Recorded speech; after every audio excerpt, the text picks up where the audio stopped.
লক্ষ্মীপুরে আমি এক জায়গায় ওনার কোন একটা ওয়াজ করতে যেয়ে আমি বললাম আনাস নামটা কেমন লাগে, কারণ অনেকে বাচ্চা নিয়ে এসে বলে হুজুর নাম রেখে দেন।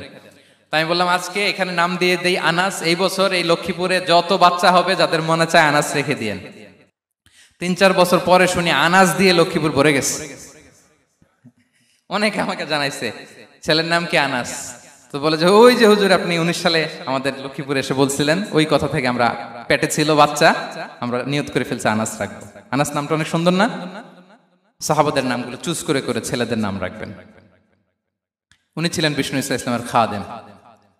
কোনদিন তিনি কোন ওনার স্টাফকে, সেবককে, খাদেমকে মারধর করেন নাই কোনদিন না। আমরা তো পান থেকে চুন খসলে আল্লাহ, বাংলাদেশে ওই যে লোহার খুন্তি গরম করে কাজের মেয়ের পিঠে শেখা দেয়া হয়, এরকম আছে না নাই? ডাকাত বলেন,